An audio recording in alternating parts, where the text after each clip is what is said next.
Baik.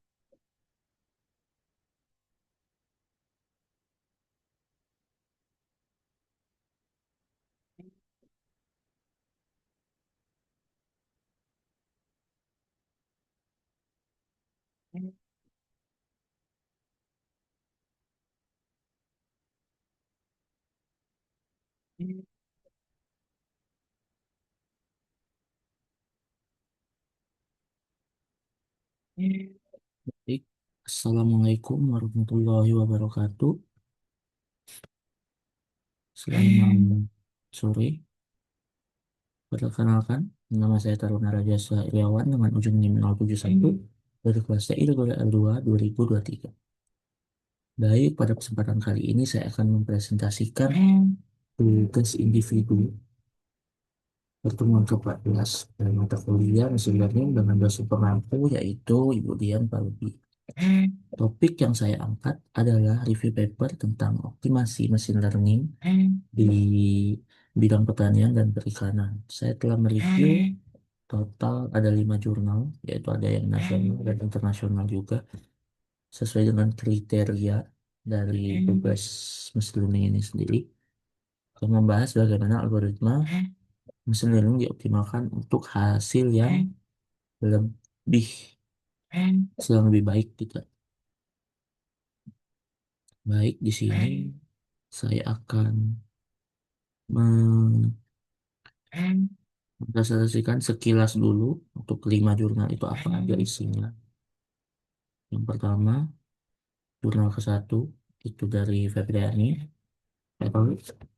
Topiknya optimasi proses konversi biomasa, pelepah dan cangkang kelapa sawit untuk memprediksi nilai kalor dan yield garam. Algoritmanya ada GPR, SPR, dan random forest. Optimasinya yaitu mencari parameter suhu optimal antara 300 derajat Celcius sampai 1000 derajat Celcius untuk memaksimalkan hasil nilai kalor dan yield. Yang kedua yaitu ada Didi et al. 2020. Topiknya optimasi lahan pertanian dan sistem aman tanaman. Algoritma yang digunakan yaitu random forest. Optimasi menggunakan random forest untuk mengklasifikasi tanaman ke dalam 3 kelas, yaitu kelas A, B, C untuk menentukan kombinasi tanaman yang paling efisien. Yang ketiga, Danovandara et al. Jurnal 2025 dengan topik deteksi dan klasifikasi hama penyakit pada daun padi. Algoritma yang digunakan yaitu CNN. Estimasinya menggunakan teknik optimasi augmentasi data. Jadi di rotasi, di klik horizontal dan vertikal untuk meningkatkan akurasi model dari CNN itu sendiri.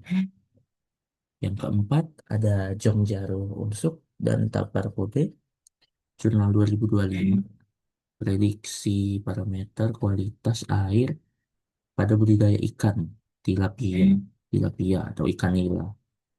Algoritma yang digunakan ada deep learning, CNN, LSTM, dan hibrida CNN, LSTM. Optimasinya melakukan fine tuning model dengan mencari jumlah epoch optimal untuk keseimbangan terbaik antara akurasi dan kecepatan.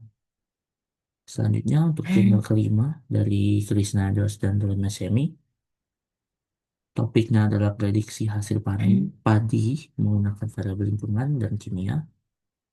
Algoritma yang digunakan yaitu ensemble learning, termasuk random forest, GBoost, XGBoost, dan model optimize ensemble crop yield model.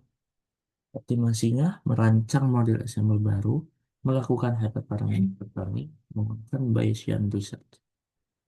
Bayesian search. Baik, kita lanjut ke analisis jurnalnya secara mendalam satu persatu ya. Kita mulai dari jurnal yang pertama dulu, yaitu dari Febriani et al.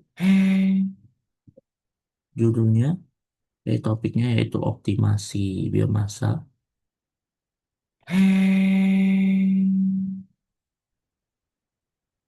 Judulnya itu penerapan mesin learning dalam proses dalam optimasi proses konversi biomasa menjadi energi. Ini dipublish di Jurnal Seminar Nasional dan Teknologi UMJ, Semenastek.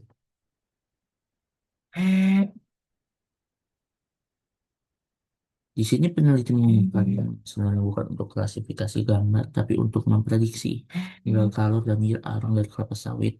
Mereka membandingkan tiga algoritma, Gaussian Process Verification, GPR, CVR, SPR, dan Random Forest. Nah, hasil analisis dari jurnal tersebut, algoritma GPR ternyata memberikan performa terbaik dengan nilai R kuadrat. R kuadrat mendekati 1 atau sempurna. Model ini berhasil menemukan bahwa suhu optimal untuk pembakaran kelapa sawit adalah 600 derajat Celcius. Untuk limitasi dan analisisnya, optimasi ini gagal saat ditemukan pada cangkang kelapa sawit, meskipun GPR memberikan metrik R kuadrat sama dengan mendek- sama dengan 1. Hasil berdirinya secara fisik sama. Dan penulis menyimpulkan kegagalan ini disebutkan oleh keterbatasan dataset. Data yang ada hanya mencakup 4 titik suhu hingga 600 derajat Celcius saja. Sehingga modelnya ini tidak dapat melakukan ekstrapolasi untuk suhu yang lebih tinggi dari 600 derajat Celcius. Baik, selanjutnya ada jurnal kedua, yaitu berjudul Machine Learning Based Predictive Farmland Optimization and Crop Monitoring System. Untuk analisisnya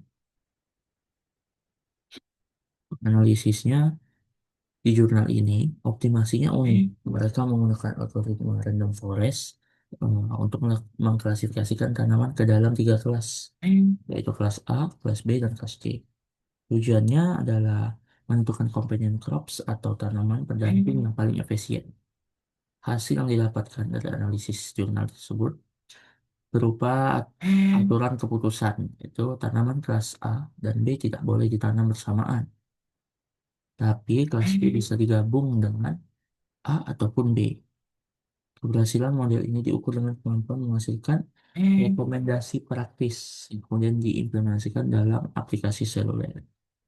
Untuk limitasinya, nah, analisis ini bergantung pada keakuratan data awal tentang kopennya.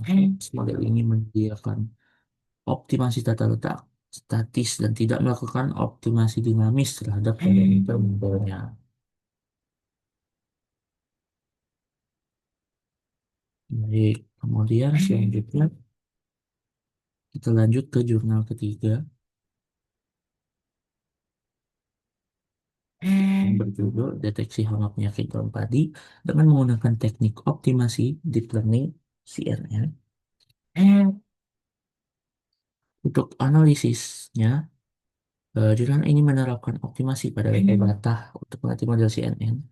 Mereka menggunakan augmentasi data, jadi datanya itu bisa dirotasi, di flip horizontal ataupun di flip vertikal. Ini teknik optimasi yang umum digunakan ketika dataset tradingnya atau gambarnya itu terbatas untuk mencegah overfitting dan meningkatkan kemampuan generalisasi model. Selanjutnya ada hasil strategi ini dari optimasi ini berhasil. Model CNN mencapai akurasi 97,75% dengan F1 score. Terus F1 score untuk mendeteksi daun sehat bahkan mencapai 95,2%. Tapi meskipun bagus, tetap ada limitasi dari penelitian di jurnal ini. Teknik augmentasinya masih standar, hanya rotasi ataupun flip saja.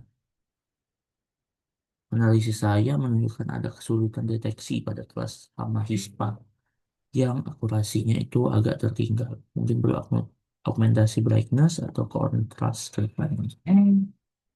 Baik, selanjutnya ada jurnal yang keempat. Dari ini, Optimizing Prediction of Keyword Quality Parameter in Tilapia River-based Cage Culture System using simple parameters based on different different models. Baik, untuk analisisnya, mereka peneliti di jurnal tersebut membandingkan deep learning murni, yaitu CNN dan LSTM, dengan model yang hybrid, yaitu CNN LCM. Cara optimasinya adalah dengan fine tuning epicnya. Mereka mencari jumlah siklus latihan atau training yang paling pas agar akurasinya tinggi tapi waktunya tepat. Untuk hasil analisisnya, model hybrid CNN terbukti paling unggul karena paling efisien. Sebagai contoh, untuk prediksi DO atau oksigen terlarut, CNN LCM mencapai performa optimalnya di 1000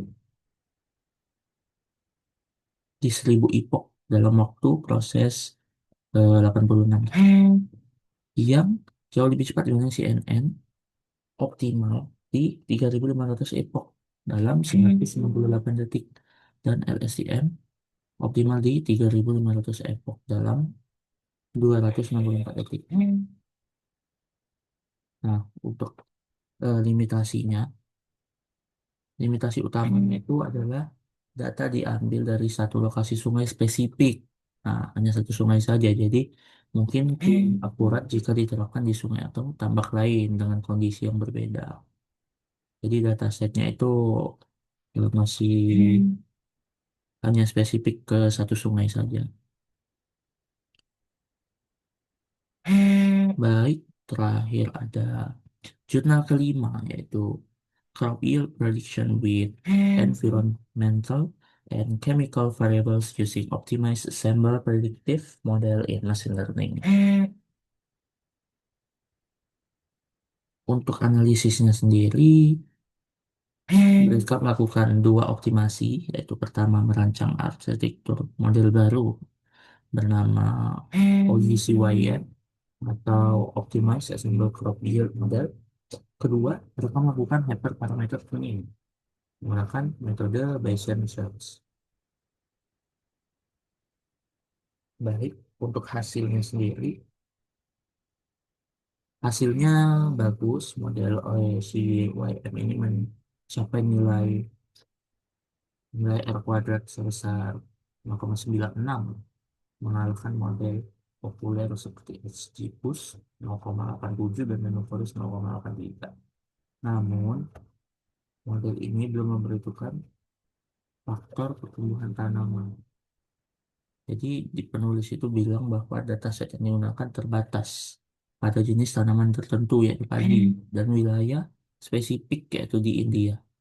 Selain itu, model ini belum memasukkan data fenologi tanaman yang bisa mempengaruhi hasil panen. Baik, itu adalah review 5 jurnal. Sebagai kesimpulan dari review 5 paper ini, optimasi dalam ML di bidang agrokompleks sangat beragam. Kita bisa melakukan optimasi pada data seperti augmentasi di jurnal 3, optimasi parameter fisik seperti suhu di jurnal 1, ataupun optimasi hyperparameter model seperti Bayesian Search di jurnal. Tantangan terbesarnya rata-rata terletak pada datasetnya yang masih sedikit ataupun terlalu spesifik pada satu dataset doang. Jadi generalisasi model masih menjadi PR. Demikian presentasi tugas paper saya. Untuk teman-teman yang menonton, jika video ini bermanfaat, mohon bantuannya untuk klik tombol like. Terima kasih atas perhatiannya. Wassalamualaikum warahmatullahi wabarakatuh.